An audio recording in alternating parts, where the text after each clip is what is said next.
जब नारायण करे तब भगवान शंकर ने कृपा करी, ब्रह्मा जी के मस्तक को बट वृक्ष बना दिया। कौन सा पेड़? जम के बोलो। बड़का पेड़। आंवले का वृक्ष किसका प्रतीक है? लक्ष्मी का। बेलपत्री का वृक्ष किसका प्रतीक है? पार्वती का। नीम का वृक्ष किसका प्रतीक है? जगदम्बा का। किसका प्रतीक है? जगदम्बा।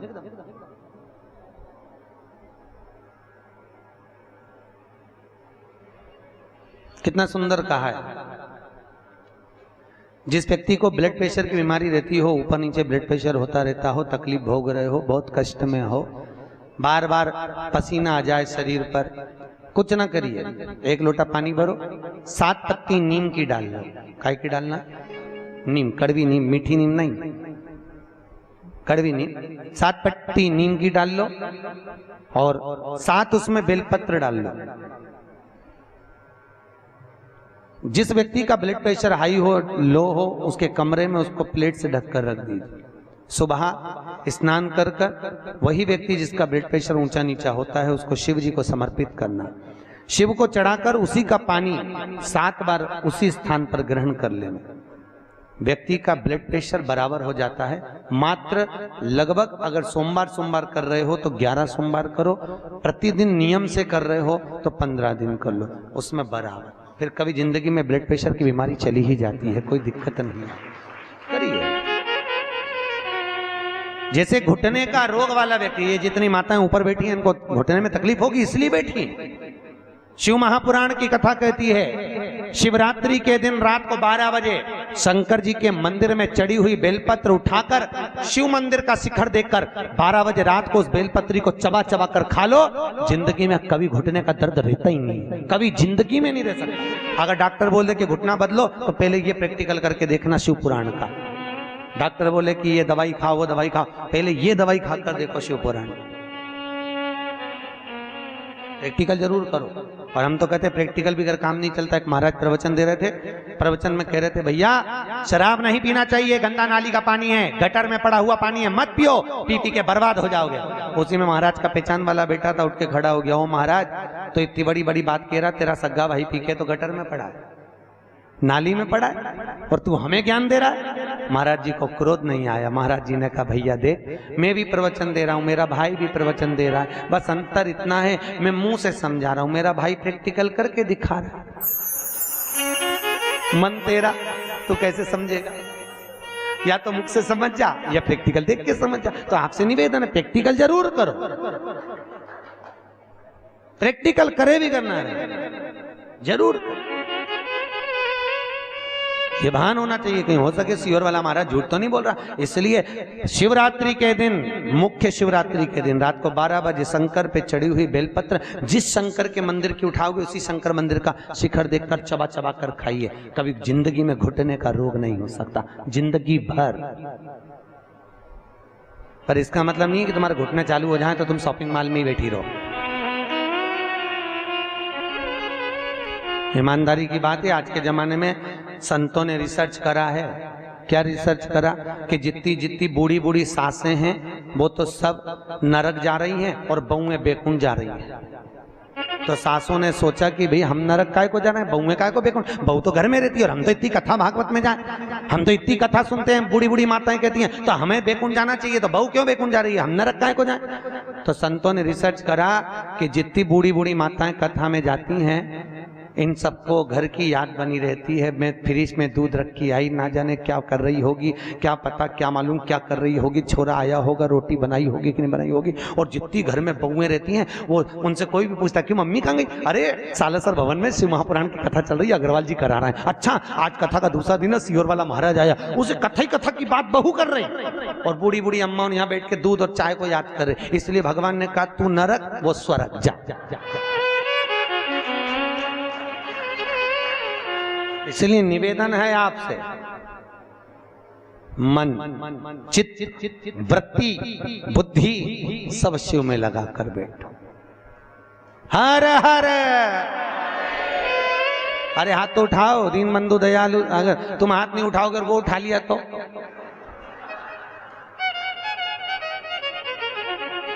उठाओ जम के, हर हर। बहुत बढ़िया। अब नहीं उठाएगा वो तो हाजिरी भरता है। पहले के जमाने में आप लोगों को तो मालूम होगा, हम तो छोटे थे जब हाजिरी भरते थे, नाम आता था ना, जैसे आप लोग नाम, टीचर नाम बोलते कर लो, यस सर, बस उसी तरह शिव पुराण में हाजिरी भरते रहो। जब जैसी हाजिरी भरोगे भगवान समझेगा झे, नहीं तो भगवान, तूने हाथ नहीं उठाया, भगवान समझे निपट गई, यमराज को भेज दिया ले जा। तो इसलिए हाजिरी भरते रहे। हर हर महादेव। देव का मतलब है देव, हाथ ऊपर जाके ऐसा कर दिया कर, देव, गाड़ी देव, बंगला देव, देव, हर हर महादेव देव। प्रभु करुणा करिए, शिव कर, शिव दयाल, शिव जैसा कोई नहीं। अब ब्रह्मा जी के मुख का क्या बना दिया? बट का वृक्ष। शंकर जी की आराधना का केंद्र हो। शिव जी का एक नाम पड़ गया, बटकेश्वर महादेव। क्या नाम पड़ा? बटकेश्वर महादेव। बटकेश्वर।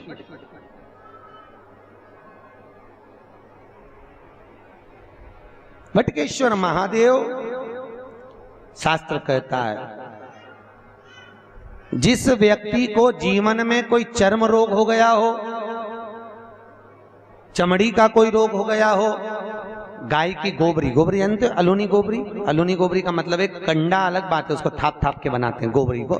एक होती है गाय ने पोटा करा, पोटा करा वो सूख गया, ऐसे किसी सूखा सुखाया पोटा लेकर आओ, उसको कंडे को जलाओ, जलाकर उसकी राख तैयार करो। राख को सफेद रुमाल में रखकर सोमवार के दिन बिना किसी से बोले शंकर जी के मंदिर में जाकर उस राख को, उस भस्मी को शिव को समर्पित करो। चढ़ाने के बाद उस भस्मी को वापिस उतार लो। उतार कर जब हम स्नान करें 5 दिन लगातार उस भस्मी को पानी में डालकर स्नान करना चालू कर दो, चर्म का सारा रोग समाप्त हो जाता है। डॉक्टर की जरूरत ही नहीं पड़ती चर्म रोग से। भस्मी यहाँ कई माताएं जो लिंगायत संप्रदाय से हैं वो सिर पे भस्म धारण करती है। बस कई पुरुष लोग भस्म धारण करते। फिर वही बात आ गई, अकाल मृत्यु वो मरे जो काम करे चंडाल का, काल उसका क्या बिगाड़े जो भक्त हो महाकाल का। शिव रोग से मुक्त आरोग्यता देते हैं। मेरे भगवान शंकर आरोग्यता प्रदान करते, रोग से मुक्ति। त्र्यंबकम यजामहे सुगंधिम पुष्टिवर्धनम। भगवान रोग से मुक्त कर। समय आया, आगे जो वर्णन आया भगवान शंकर के नयन अश्रु से रुद्राक्ष का वृक्ष उत्पन्न हुआ। क्या उत्पन्न हुआ? रुद्राक्ष। और रुद्राक्ष का वृक्ष भगवान शिव के नयन अश्रु से प्रकट होता है। एक मुखी से लेकर 14 मुखी तक रुद्राक्ष होगा। गले में पहनते हैं, आप लोग धारण करते होंगे। कई लोग तुलसी की माला पहनते हैं, कई लोग रुद्राक्ष की माला पहनते हैं। ध्यान दीजिए, ये तुलसी और रुद्राक्ष क्यों पहना जाता है? जैसे घर में जो मंदिर बनाया जाता है घर के अंदर, उसमें शिखर नहीं होना चाहिए। जिसके घर के मंदिर में शिखर होता है उसके घर में कभी जिंदगी में शांति नहीं रह सकती। इसलिए घर के मंदिर में शिखर का मूलता नहीं रहती। ये उसी तरह है जैसे गरुण घंटी। गरुण घंटी देखी है आपने? वो बजाते हो गरुण जी महाराज की घंटी। ये घंटी का नाद कहाँ कहाँ करना चाहिए? गरुण घंटी का नाद किया जाता है सबसे पहले भगवान के सम्मुख में, ठीक है। दूसरी जगह गरुण घंटी का नाद करना चाहिए फिर अपने रसोई घर में जहां पर परिंदा भरा है उस स्थान पर, पितरों की शांति के। तीसरी जगह जहां पर अपना लक्ष्मी रखते हो, अलमारी तिजोरी उसके पास में। चौथा घंटी का नाद करना चाहिए दरवाजे के पास में, दरवाजे के अंदर के भाग में। फिर पांचवा गरुड़ घंटी को घर के बाहर, घर से दरवाजा लांग कर बाहर खड़े होकर घंटी का नाद किया जाता है। कहते हैं जो ये 5 जगह पर घंटी का नाद करता है उसके घर में कभी संपदा की कमी नहीं होती। इतना गरुड़ घंटी के नाद की महत्वता है। और दुनिया के लोग इतने आलसी हैं, बस भगवान की आरती करे तब घंटी बजाए, उसके सिवा धर दे होते। उसको मालूम ही नहीं कि घंटी कितनी जगह बजाना चाहिए, घंटी का नाद क्यों करा जाता। गरुड़ घंटी को जैसे घर में रखा हुआ शंख अगर खाली है तो हमारे घर में रखा हुआ शंख अगर खाली रहेगा तो लक्ष्मी आएगी और जाएगी, लक्ष्मी टिकेगी नहीं। इसलिए घर में जिसके घर में छोटा सा भी शंख हो तो उसमें कटोरी में रखकर या कोई स्थान पर कलश पे रखकर उसमें पानी भरना चाहिए। अगर शंख में पानी नहीं है तो घर में लक्ष्मी नहीं, शंख कभी खाली नहीं। 33 करोड़ देवी देवता में केवल एक भगवान शंकर हैं जिनके ऊपर शंख का जल नहीं चढ़ता। केवल एक शिव शंकर के ऊपर शंख का जल नहीं चढ़ता, क्योंकि शंकाचूर राक्षस को भगवान शिव ने मारा था और शंकाचूर राक्षस की हड्डी से शंख जाति का निर्माण हुआ था। इसलिए शंख का जल शिव जी पे नहीं चढ़ता। शास्त्र कहता है जो भूल से भी शंख का जल शंकर को समर्पित कर देता है 1000 ब्राह्मण की हत्या के बराबर उसको दोष लग जाता है। इसलिए शंख का जल शंकर को समर्पित नहीं है।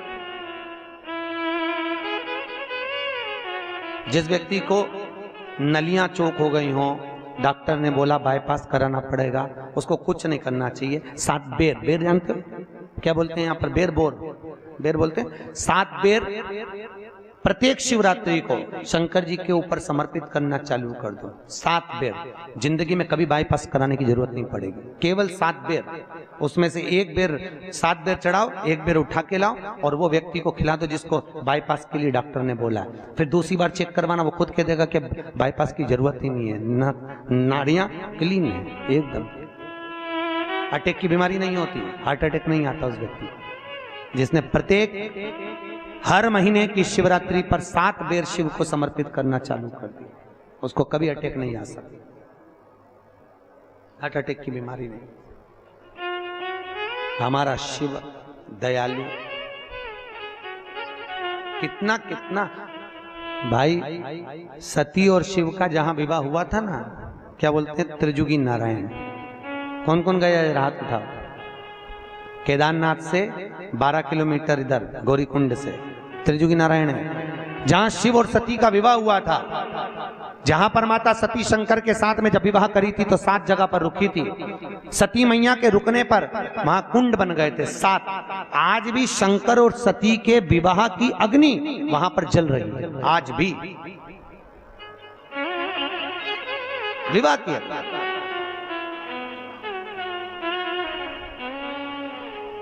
जो कैंसर का रोगी होता है, जिसको कैंसर जैसी बीमारी हो जाए, डॉक्टर भी हाथ ऊंचे कर दे, तब मेरे महादेव के त्रिजुगी नारायण का पानी दीजिए।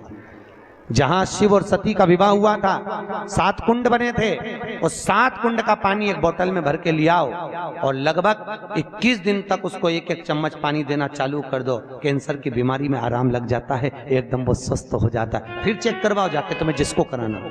पर एक शिव के उपासना में 1 फल की प्राप्ति है। फिर वही वाली बात आ गई, चोटे को कुबेर बना दिया दादा, चोर को कुबेर।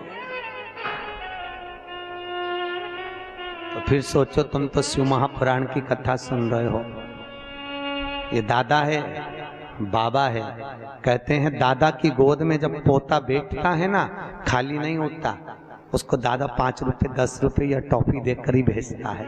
उसी तरह जो शिव महापुराण की कथा में आकर बैठता है, मेरा भोलेनाथ उसे खाली नहीं भेजता, कुछ ना कुछ देकर ही भेजेगा, कभी खाली नहीं भेजेगा। आपसे निवेदन है, जिंदगी में कभी शिव महापुराण की कथा श्रवण करने का मौका मिल जाए, कभी शिव कथा को सुनने का मौका मिल जाए, जैसे आज बैसाख के महीने में यह अग्रवाल परिवार करा रहा है, भगवान भोलेनाथ से कहना, बाबा हम आपकी कथा सुन रहे हैं, हमको ऐसी लक्ष्मी देना कि एक बार हम भी शिव महापुराण की कथा करवाएं, ऐसी करुणा करना। बाबा से विनती करके जाया करो, देगा, जरूर देगा। और साल भर 2 साल में ऐसा पूर देगा कि वो खुद करुणा करेगा कि तू करा, पर तुम भूलना मत ही फिर शंकर जी को, नहीं तो कहते हमको तो मिल गया, अब जान दो। नहीं तो वो भूल गया था ना, कौन भूला था? कल कथा में बताया था, कुबेर जी शंकर जी को ही भूल गए। होता है, देने वाले को लोग भूल जाते हैं। अब ये तो व्यापार करते हैं तो इनको मालूम है, जब व्यक्ति को जरूरत पड़ती भैया भैया करके गौ माता समझ के ले लेते हैं, और जब लेने जाओ तो शेर जैसे धाड़ते हैं। अरे कोई खा के भग रहे हैं, दे देंगे, फिर ऐसा बोलते हैं जब जरूरत थी भैया दे दो, अभी काम निकाल दो, बोले बात सहजता नहीं। बहुत बाबा एक मुखी से लेकर 14 मुखी तक रुद्राक्ष होते हैं। एक मुखी रुद्राक्ष लक्ष्मी के लिए वर्णित किया गया है। सबसे श्रेष्ठ रुद्राक्ष 7 मुखी होता है। कौन से नंबर का? 7 मुखी रुद्राक्ष। अगर व्यक्ति एक ठेला चलाने वाला, हाथ गाड़ी चलाने वाला 7 मुखी रुद्राक्ष को सिद्ध कर कर अगर पहन ले, जिंदगी में कभी संपदा की कमी नहीं आ सकती। कभी जिंदगी में 7 मुखी रुद्राक्ष पहनने वाले को कष्ट नहीं। 3 मुखी रुद्राक्ष बच्चों की विद्या के लिए होता है। 11 मुखी रुद्राक्ष ब्लड प्रेशर के लिए होता है। 11 मुखी। 5 मुखी रुद्राक्ष व्यक्ति के जीवन में जो काम अटक रहे हो, कहीं सर्विस के लिए, कहीं नौकरी के लिए, कहीं विद्या के लिए, किसी काम में जा रहे हो और हो ही नहीं रहा, 5 मुखी रुद्राक्ष का प्रमाण कहा गया। कितने मुखी? 5 मुखी। जैसे सूर्य को अर्घ देने के लिए जब नारी अगर पुरुष वर्ग सूर्य को अर्घ दे और उसका काम अटक रहा हो, तो लक्ष्मी लेने के लिए तो आपको बताया था कि मिर्ची के दाने उसमें डालना है, पर अगर कोई काम अटक रहा है उसके लिए कंकु डालकर सूर्य को अर्घ देना चाहिए। और अगर बच्चा पढ़ाई के लिए जा रहा हो, परीक्षा में पास होना है, सीए की पढ़ाई बैठ रहा हो या इंजीनियर की पढ़ाई कर रहा हो, या कोई सेमेस्टर निकालना हो, नहीं निकल रहा, तो 21 दाने पीले चंदन के करके उसको पानी के कलश में डालकर सूर्य को अर्घ दिलाकर बच्चे को परीक्षा देने भेज दो। जिंदगी में फेल नहीं हो सकता, पास होकर ही आएगा, अच्छे नंबर से होकर। तो अक्षत डालकर भेजा, अक्षत डालकर सूर्य का अर्घ भी मूलता। आज भगवान शिव की कथा कर रही है। 14 मुखी रुद्राक्ष संपदा प्रदान करने वाला है, पर जितने छोटे से छोटा रुद्राक्ष होता है उतना सुख संपदा प्रदान करता है। जितना छोटा होगा उतना सुख दे। क्यों पहनते रुद्राक्ष? क्यों पहनते तुलसी? कहा शिव महापुराण कहती है रोज गंगा नहाने जा सकते हो क्या? अरे बोलो तो। नर्मदा नहाने नहीं, यमुना नहाने नहीं, सरयू नहाने नहीं। प्रतिदिन व्यक्ति गृहस्थ में रहने वाला मनुष्य प्रतिदिन गंगा यमुना नहाने नहीं जा सकता। तो बाबा भोलेनाथ की कथा वेद व्यास जी ने कहा, जो वैष्णव जीव गले में तुलसी पहनेगा और जो शिव का भगत गले में रुद्राक्ष पहनेगा, जब स्नान करेगा उस रुद्राक्ष का पानी, तुलसी का पानी उसके शरीर से लगता हुआ जाएगा, तो गंगा यमुना सरयू सरस्वती सबके स्नान का फल उसको तुरंत मिल जाएगा, तुरंत प्राप्त। रुद्राक्ष पहनिए।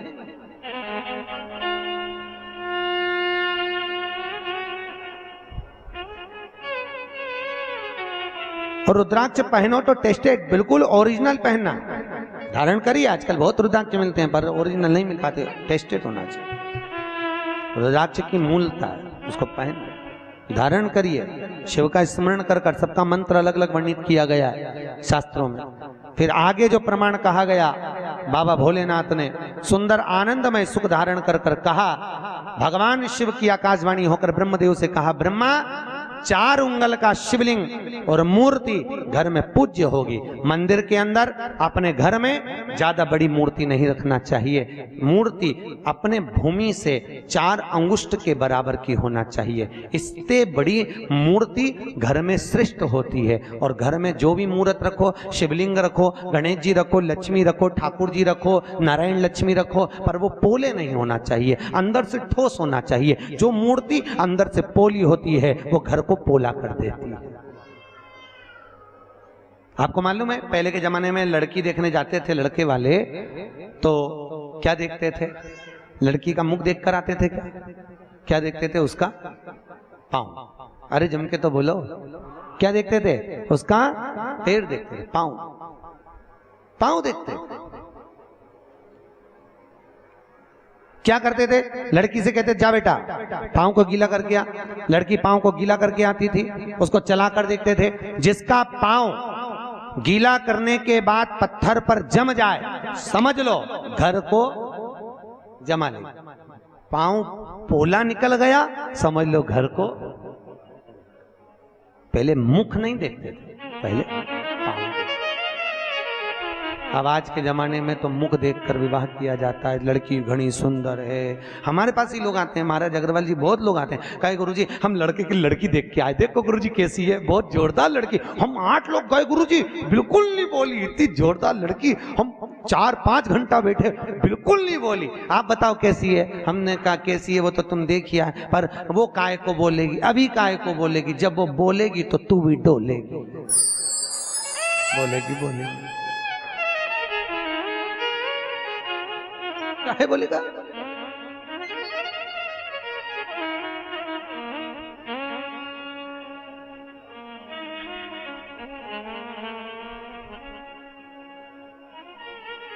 भाई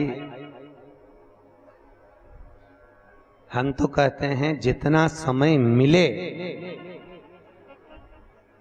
जितना समय मिले उस समय में भगवान शिव की आराधना की लीनता रहे, शिव की करुणा की लीनता रहे, भगवान शंकर की आराधना की लीनता रहे। जपो, जपते रहो और जपाओ। ओम नमः शिवाय, ओम नमः शिवाय। जपो। समय आया, भगवान शंकर के नयन अश्रु से रुद्राक्ष का पौधा हुआ। घर के अंदर रुद्राक्ष का पेड़ नहीं लगाना चाहिए, याद रखिए। काय का वृक्ष? रुद्राक्ष। और माता पार्वती के नयन अश्रु से बेलपत्री का वृक्ष उत्पन्न हुआ। काय का हुआ है? बेल का वृक्ष, बेलपत्री। जो व्यक्ति बहुत ज्यादा गरीब हो, बहुत कंगाल हो, लक्ष्मी नहीं आ रही हो, बहुत तकलीफ में हो, कर्जा बहुत ज्यादा हो, उसको कुछ नहीं करना। सोमवार की सोमवार शाम के समय बेलपत्री के पेड़ के नीचे थोड़ी सी शक्कर या गुड़ डालकर एक दिया रखकर घी की बत्ती लगाकर जलाकर आ जाओ, अपने आप कर्जा चूकना चालू हो जाता है। कर्जा नहीं रहता। क्यों? माता लक्ष्मी को भगवान शिव ने कहा था, लक्ष्मी तेरा विवाह मैं भगवान नारायण के साथ कर रहा हूं, तो नारायण के चरणों में तो रहेगी, पर एक बात याद रख, माता पार्वती के नयन अश्रु से प्रकट हुए बेलपत्र के नीचे शाम के समय पर तेरा निवास होगा। तो प्रतिदिन शाम के समय पर बेलपत्र के पेड़ के नीचे बैठकर नारायण की आराधना करेगी। जो तेरे नाम का दिया बेलपत्र के पेड़ के नीचे लगाएगा, उसका घर संपदा से भर जाएगा। आज भी कहते हैं दीपावली के दिन रात्रि के 8 बजे से 9 बजे के बीच में पीपल के पेड़ के नीचे जो घी का दिया और सरसों के तेल का दिया लगाता है, उसके यहाँ संपदा की कमी नहीं आती। उसी तरह बेलपत्री के पेड़ के नीचे सोमवार की सोमवार शाम के समय दिया लगाने पर हमारे घर में कितना भी कर्जा हो सब चुक जाता। कर्जा चुकता है। भगवान शिव की आराधना। किसी पुराण के अंतर्गत 18 पुराण 6 शास्त्र में कहीं पर ऐसे टोट के नहीं लिखे हैं। पर शिव महापुराण में शंकर जी की कथा में वेद व्यास जी ने सारे टोट के लिख दिए, सब कुछ लिखा। क्यों लिखा? बाबा भोलेनाथ जी की कथा में वेद व्यास जी ने कहा शंकर भगवान मृत्यु लोक का देवता है और पृथ्वी का देव घर की जो माँ होती है, घर का जो पिता होता है, वो अपने बच्चों को दुखी नहीं देख सकता। देखता है क्या? उसका मुंह उतरा दिखेगा तो बाप भी कह देगा ले मेरे पास से ले जा, थोड़ा बहुत जा कर ले काम। काय को मुंह उतार के बैठा, ले जा। उसी तरह भोलेनाथ मृत्यु लोक का देव महादेव है। भगवान शिव की कथा में वेद व्यास जी ने कहा कि शंकर की कथा में ये सारे उपाय इसलिए लिखे कि मनुष्य को दुख ना हो, कष्ट ना हो, तकलीफ ना हो। इसीलिए वो कहे ना कि भोले प्रेम की बजा दो बंसी रे, कहीं बेर ना रहे, नफरत ना रहे। भोले प्रेम की बजा दो बंसी रे, कहीं बेर ना रहे, नफरत ना रहे। ओ भोले प्रेम की बजा दो बंसी रे, कहीं बेर ना रहे, नफरत ना रहे।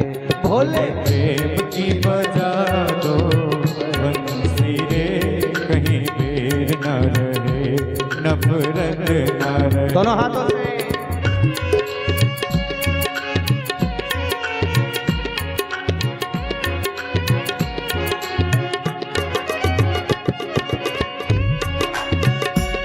ओहो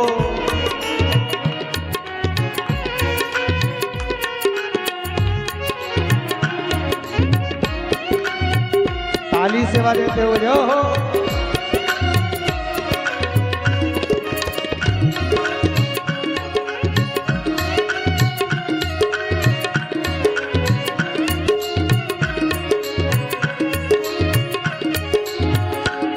ऐसा ये जग में गीत सजे, निर्मल तन का संगीत सजे, निर्मल तन का संगीत सजे। ऐसा ये जग में गीत सजे, निर्मल तन का संगीत बजे, निर्मल तन का संगीत बजे। हरे वाणी हो, हरे वाणी हो मधुर सुरीली, कहीं बेर ना रहे, नफरत ना रहे। ओ भोले प्रेम से बजा दो डमरू रे, कहीं बेर ना रहे, नफरत ना रहे। प्रेम का बजा दो डमरू रे, कहीं बेर ना रहे, नफरत ना रहे।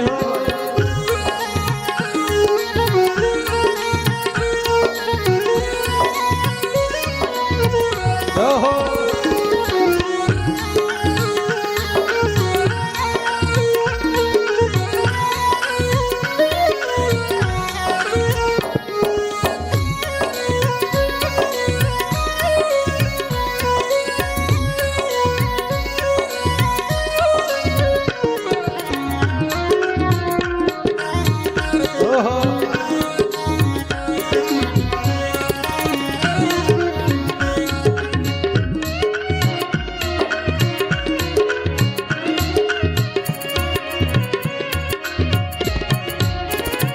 लगे हर नर नारायण जैसा, कर दे तू कुछ जादू ऐसा, कर दे तू कुछ जादू ऐसा। ओ लगे हर नर नारायण जैसा, कर दे तू कुछ जादू ऐसा, कर दे तू कुछ जादू ऐसा। देवों की लगे ये नगरी रे, कहीं देर न रहे, नफरत न रहे। ओ भोले प्रेम से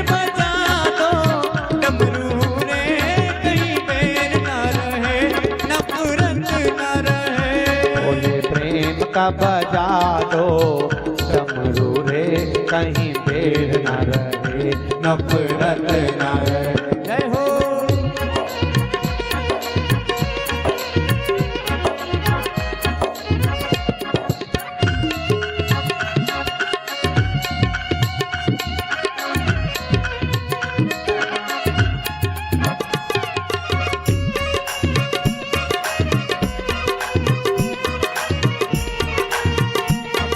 जय हो।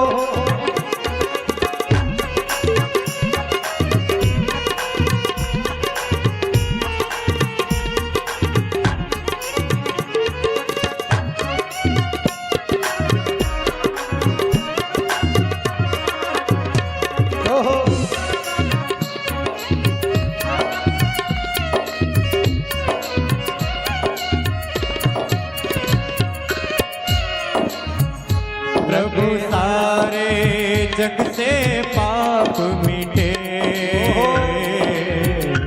हर पीड़ा हर संताप मिटे, हर पीड़ा हर संताप मिटे।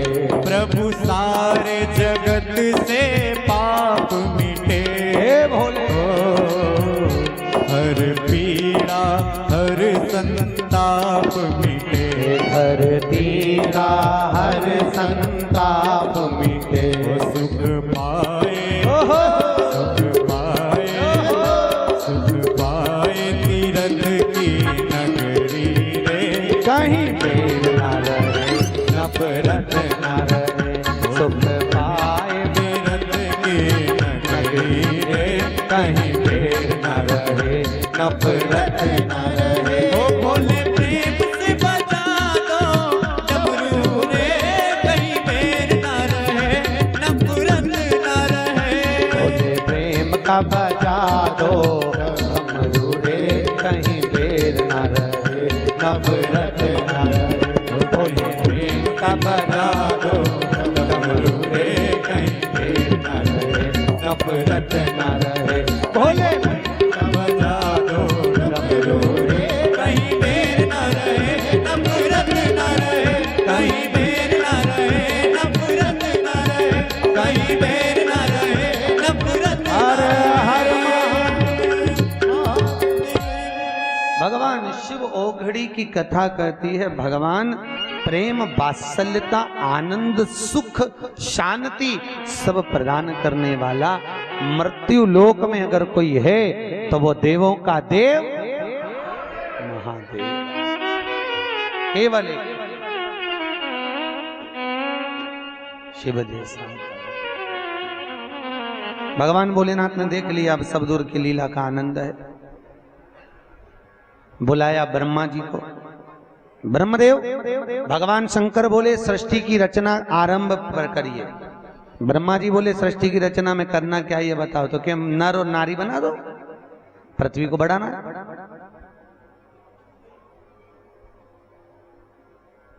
ब्रह्मा जी ने पूछा नर नारी कैसे।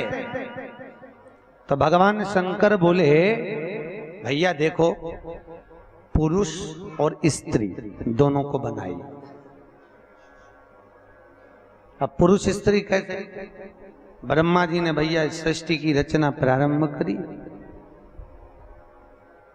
अब रचना करे तो बाबा भोलेनाथ जी ने कहा भैया एक काम करो ब्रह्मा जी, मैं आपको अपने एक स्वरूप का दर्शन दिखाता हूं, उस स्वरूप के दर्शन के अनुकूल तुम सृष्टि की रचना करो। सृष्टि की रचना। और भगवान ब्रह्मदेव ने उसी समय पर भगवान शिव जी ने ब्रह्मा जी के सम्मुख में अपना सुंदर आनंदमय स्वरूप अर्धनारीश्वर धारण किया। बोल अर्धनारीश्वर भगवान की। अर्धनारीश्वर स्वरूप भगवान शिव धारण करते पधार रहे हैं। जोरदार तालियां बजाकर भगवान अर्धनारीश्वर का स्वागत करिए। अर्धनारीश्वर के रूप में भगवान ने तुरंत ब्रह्मा जी के सम्मुख में पहुंचकर ब्रह्मदेव को दर्शन दिया है। जोरदार ताली बजाएं अर्धनारीश्वर भगवान के लिए। भगवान शिव अर्धनारीश्वर स्वरूप धारण कर कर भगवान भोलेनाथ ब्रह्मा जी के सम्मुख में प्रकट हो गए। ब्रह्मा जी के सम्मुख में आए और ब्रह्मा के सम्मुख में प्रकट होकर भगवान पधार रहे हैं। जोरदार ताली बजाएं अर्धनारीश्वर भगवान के लिए।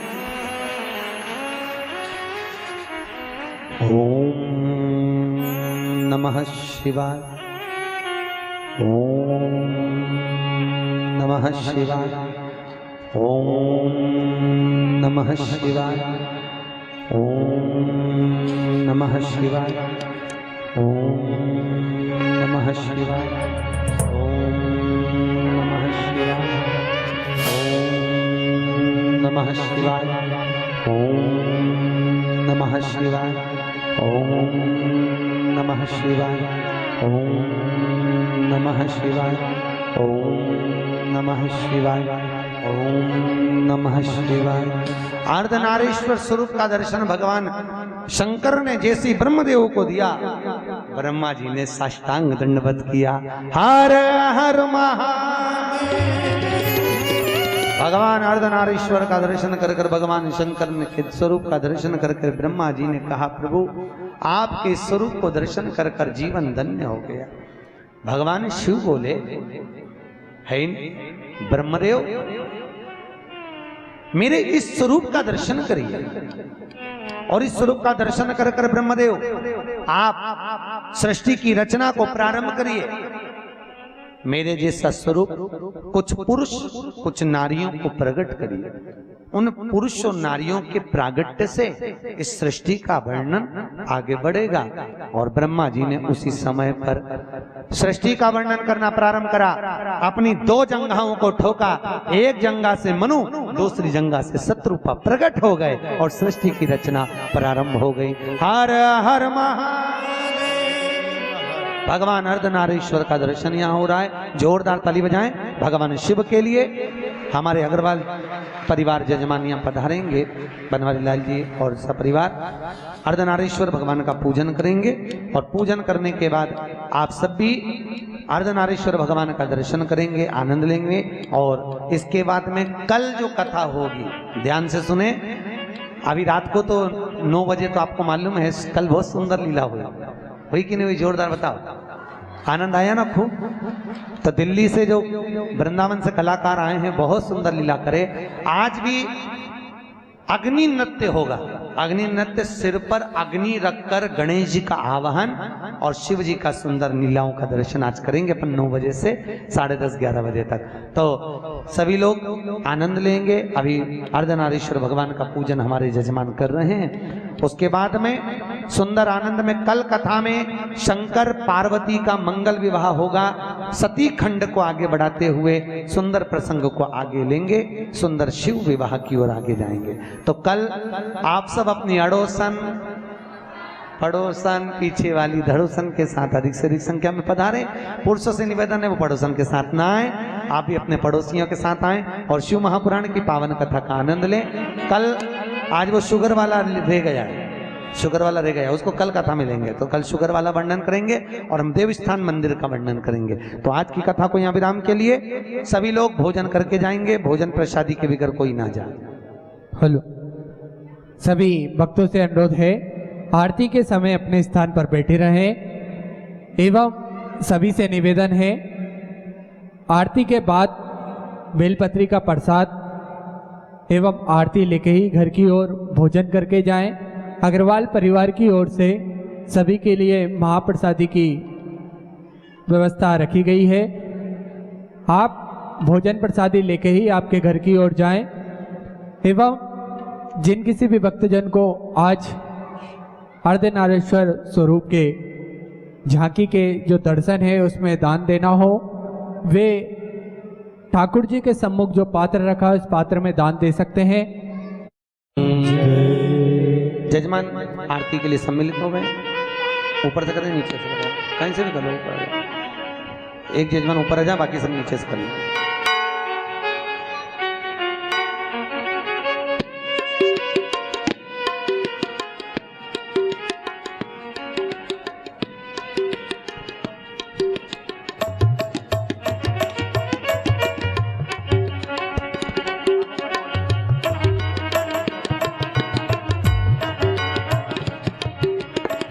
आज रात्रि 9 बजे झांकी के दर्शन करने आप अधिक से अधिक संख्या में पधारे। बहुत ही सुंदर झांकी का दृश्य आपको देखने को मिलेगा। कल भी बहुत ही सुंदर झांकियां आपको देखने को मिली। हमारे वृंदावन से विपुल भैया की टीम पधारी हुई है। बहुत सुंदर आप प्रस्तुतियां दे रहे हैं और उनके साथ सारी टीम बहुत सुंदर प्रस्तुतियां दे रही है। आप रात्रि को 9 बजे से 10:30 बजे तक आनंद लीजिए।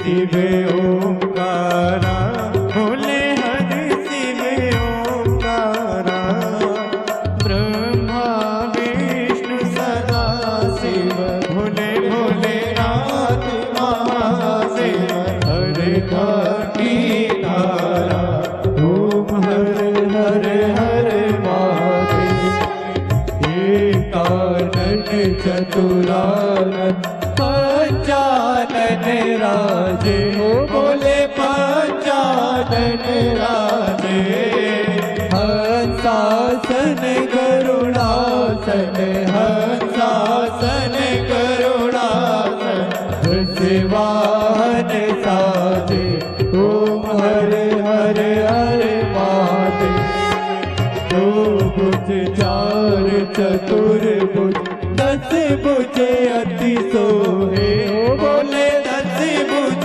अति सोहे तीनों रूप निरखता बोले बाबा रूप निरखता त्रिभुवन जन मोहे ओम हर हर हर महादेव अक्षमाला वनमाला मुंडमाला धारी हो बोले मुंडे माला धारे त्रिपुरारी कंसारी त्रिपुरारी कंसारे वरमाला धारी ओम हर हर हर महादेव पीतांबर पीतांबर बागांबर आगे ओ बोले बागांबर आगे सनकादिक ब्रह्मादिक सनकादिक ब्रह्मादिक भूतादिक संगे ओम हर हर हर महादेव कर में सेठ कमंडल जागृत सुलधरता हो बोले जागृत सुलधरता जग करता जग हरता जग करता जग हरता जग पालन करता ओम हर हर हर महादेव ब्रह्मा विष्णु सदा शिव जानत अविवेका ओ बोले जानत अविवेका प्रणवाक्षर के माते ओम अक्षर के माते यह तीनों एका ओम हर हर हर महादेव काशी में विश्वनाथ विराज नाते ब्रह्मचारी हो बोले नाते ब्रह्मचारी निकुट भोग लगावत रुच रुच भोग लगावत महिमा भारी ओम हर हर हर महादेव गुण स्वामी जी की आरती जो कोई नर गावे ओ बोले जो कोई नर गावे कहते शिवानंद स्वामी जपत हरा हर स्वामी मनवांचित फल पावे ओम हर हर हर महादेव जय शिव ओंकारा हो बोले भज शिव ओंकारा हो शिव पार्वती का प्यारा हो शिव ऊपर जलधार हो शिव ओढ़े बगचाला हो शिव बाग पियन वाला हो शिव तीन नयन वाला हो शिव एक नयन वाला ओ बोला मातन प्रतिपाला, ओ बोला मैं तो यम प्याला। ब्रह्मा विष्णु सदा शिव, भोले भोलेनाथ महादेव, हरदाने दारा ओम हर हर हर महादेव। कर्पूर घोरम कर्णावतारम, संसार सारम मुझगे जहाँ, सदा वसंतम न्यायविन्दे, भवानी सहितं नमामि। अच्युतं केशवं राम नारायणं, कृष्ण दामोदरं वासुदेवं, श्रीधरं माधवं गोपिका वल्लभं, जानकी नायकं श्रीरामचन्द्रं भजे, जानकी नायकं श्रीरामचन्द्रं भजे। हरि ओम आरर्तिक्यं समर्पयामि मंत्रपुष्पाञ्जलि। ओम यज्ञेनग्नमाय जन्त देवास्तानि धर्माणि प्रथमान्यासन्न, तेहनाकं महिमानः सचन्तयत पूर्वे साध्याः सन्ति देवाः। ओम विश्वचक्षुरुत विश्वतो मुखो विश्वतो बाहुरुत विश्वत सपात, संबाहुव्यान्धमति संपतत्रे ध्यावा भूमि जनयन् देव एकः। हरि ओम एकदन्ताय विद्महे वक्रतुण्डाय धीमहि तन्नो दन्ती प्रचोदयात्। हरि ओम कात्यायनी च विद्महे कन्याकुमारी च धीमहि तन्नो देवी प्रचोदयात्। हरि ओम तत्पुरुषाय विद्महे महादेवाय धीमहि तन्नो रुद्रा प्रचोदयात्। नानाविधानि पुष्पाणि यथा कालो भवानि च, पुष्पाञ्जलि मया दत्ता ग्रहाणां परमेश्वर। संगाय सपरिवाराय सायुधा सत्तिकाय एतत् प्रधान देवताभ्यो नमो नमः। श्री साम सदा शिव देवताभ्यो नमो नमः। मंत्र पुष्पाञ्जलिं समर्पयामि। काशी विश्वनाथ भगवान की जय। हर हर महादेव, हर हर महादेव, हर हर महादेव।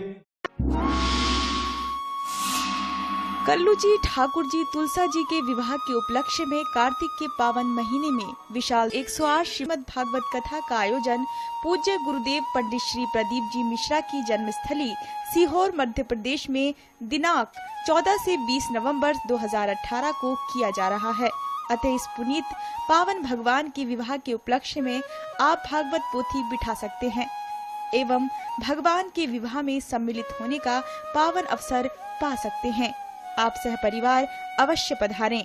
संपर्क सूत्र हैं 9893825777 7000712991 9993329923।